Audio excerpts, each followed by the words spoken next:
Welcome to The Explainer. Today, we're jumping right into a really fascinating documentary-style deep dive into a major eschatological narrative from Islamic tradition. Our source text gives us this incredibly gripping, structured account of the end times, and we're going to unpack the mechanics of this prophecy step by step. Let's get into it. But before we dive into the text itself, just think about this for a second. What does humanity's absolute greatest test actually look like? If you had to imagine the ultimate conflict at the end of the world, what is it? A natural disaster? A massive global war? Maybe an alien invasion? Well, interestingly enough, according to the prophecies we're examining today, the ultimate test isn't about physical destruction at all. It's actually an overwhelming, reality-bending test of truth versus falsehood. It's a massive dilemma of discernment. Our primary source material today is a beautifully concise, story-like text that's simply titled The Story of DAJJAL. And what's really remarkable about this text is just how efficient it is. I mean, in just a few short paragraphs, it outlines a major apocalyptic event, introduces the central antagonist, provides highly specific survival instructions, and then delivers a definitive, victorious conclusion. It's literally an entire epic narrative distilled down onto a single page. So let's break it down. All right, Section 1, the ultimate end times test. To really understand this story, we first have to understand the antagonist, DAJJAL. The source text explicitly defines this figure as the false messiah. And the timeline here is super clear. We're not talking about a historical figure from the past. This is an entity destined to appear near the end of time. So right off the bat, it sets this intense stage of anticipation and warning for an impending final confrontation. Now, notice the specific phrasing the source uses here because it's absolutely crucial. It doesn't just say DAJJAL is going to be a tyrant or some great conqueror. It explicitly calls his appearance one of the greatest tests for humanity. Think about that word for a moment, test. A test implies an examination, right? A situation where you have to make a choice between a right answer and a wrong answer. The text is elevating this whole event from a mere battle for territory into a profound cognitive and spiritual exam for the entire human race. And this shows us exactly how that test operates. It's a massive deception born out of a total paradox. On one hand, DAJJAL is going to show extraordinary signs. He's going to perform things that look exactly like miracles, things that seemingly defy the very laws of nature. But on the other hand, he uses these signs to falsely claim to be God.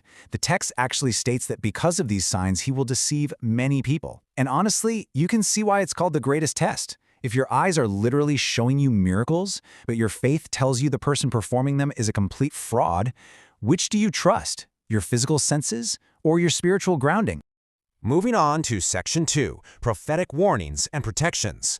So how do you actually survive this? Well, the source text explicitly outlines actionable advice given by the Prophet Muhammad, peace be upon him, through a structured three-step approach.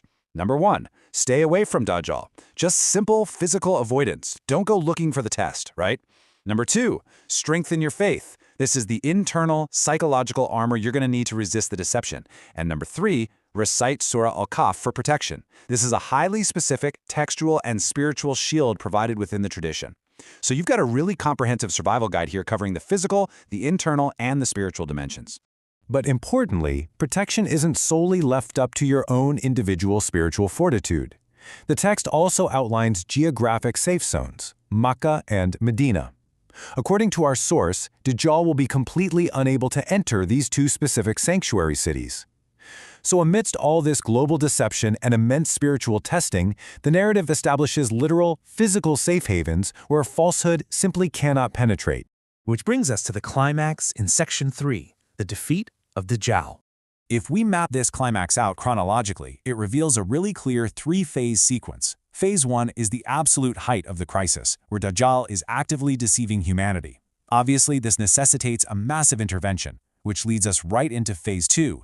Isa, or Jesus, returns. This is the ultimate turning point of the entire eschatological timeline. And that divine intervention leads directly and inevitably to Phase 3, which is the ultimate restoration of global peace.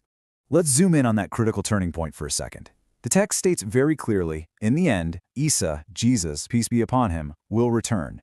But the absolutely essential phrase you need to catch here is that he returns by Allah's command. Remember that DAJJAL's whole deception is based on falsely claiming to be God. So the narrative counters this false claim to divinity with an authentic command from the actual divine. It is under this true authority that Isa returned specifically to confront and defeat the false Messiah. And the crucial takeaway here is the absolute finality of this confrontation. DAJJAL is vanquished, deception is utterly defeated, and truth prevails. The ultimate test ends with the ultimate victory for those who held on to reality. And the result, as our source text explicitly points out, is that peace will be fully restored. All the chaos generated by those false claims, completely eradicated. Finally, we reach section 4, the core moral lesson. The text wraps up by explicitly telling us exactly what we're supposed to take away from this epic eschatological battle. It says moral, stay faithful to Allah and never be deceived by false claims. It's brilliant, really. It takes this massive cosmic end times event, complete with false messiahs and returning prophets, and distills it right down into a practical, everyday directive. It's all about maintaining your core faith and keeping your guard up against falsehood wherever and whenever it might appear. Which brings us to our final thought for today. Looking at this ancient text, with all its profound themes of truth, deception, and ultimate testing, it really challenges us to look in the mirror, doesn't it? Even before the end of time, our modern world is absolutely filled with extraordinary signs and false claims of its own. This narrative asks a very real question. Have we built the unshakable internal foundation required to discern truth from deception today? Are we really prepared? Thank you so much for joining me as we decoded this incredible source text.